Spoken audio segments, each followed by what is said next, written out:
It's a team. It's 5 men up in the front. I want to take just a moment here. I want to recognize the other offensive linemen that are here with me tonight. Randy Flincham. Stand up, Randy Flincham. Bob Preston. Terry Boyhoff. Dickie Roberts. Dickie's probably out drinking this morning. I want to take just a moment and recognize a couple guys from our team in the 60s that have passed. Tim Horvath passed about 5 years ago. And Jim Smith. Tim was our offensive tackle. Jim Smith was a tight end from Toms River, New Jersey.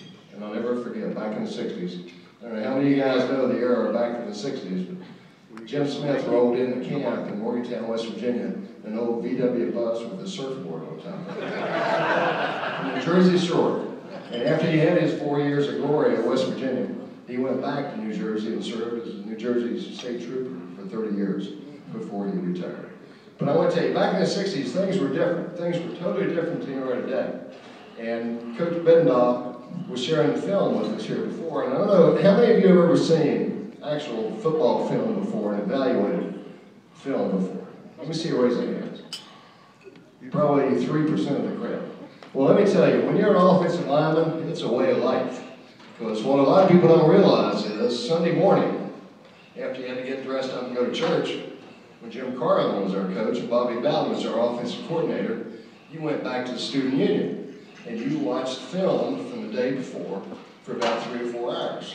And there's a quick story I'll share with you. We had played University of Kentucky when I was a junior, and we barely beat them, 7-6. 7-6. And Coach Bowden, who was our offensive coordinator, was so upset with us as an offensive unit. And one of the things you don't realize when you're a player, that when you screw up, the coaches replay the film over and over and over again. Am I right? Until they just embarrassed the heck out of you. So we were playing Kentucky, and I was pulling guard at 228 pounds. In the first quarter of the game, we called this play where I had to pull out. My responsibility was, there was a cornerback coming up, and Bob Gresham, that you may remember, went on to play for the Houston Oilers.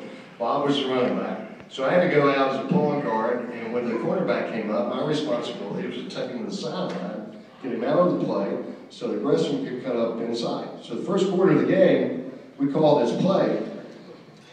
I pull out as a pulling guard, this old 175-pound quarterback comes up. I put my head down, miss him completely. He jumps over me and tackles Gresham for a 7-yard loss.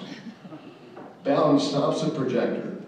He runs it about 6 or 7 times, over and over and over again. He says, Plumley, when you go make that block, he said, you keep your eyes on that cornerback's belt buckle. You don't leave your feet until the last moment that you have to leave your feet. And when you do, you take your outside right shoulder, you drive him outside to the sideline so Gresham cut up inside of you. He said, you just cost us 7 yards on this play. He said, I never want to see you do that again. I said, okay, Coach, I got it. I swear to God, I'll never do it again. So we keep running the film. Now, this is Sunday, the day after the game. We get to the third quarter of the game. They call the same play. I pulled out as a pulling guard. I made the same mistake. The quarterback makes the loss for another 8-yard loss. Bowden stops the projector and says, God damn it, Plumley, I just told you 10 minutes ago. Wait a minute, Coach, the game was yesterday.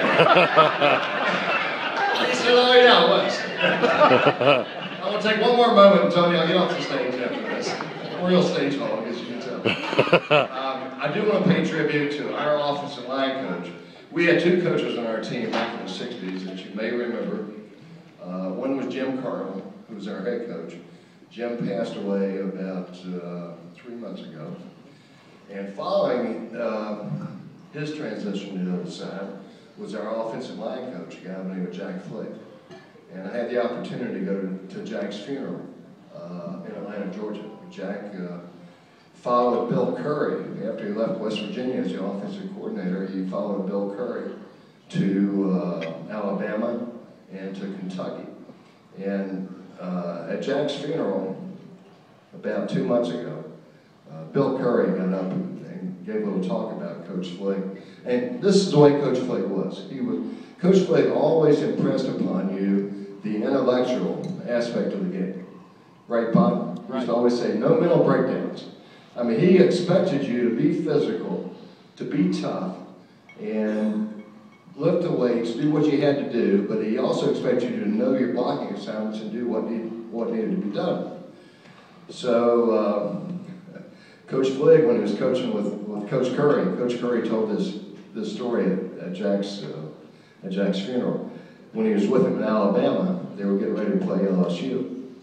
And Coach Curry had his players in the third hour of practice on a Thursday before the game against LSU.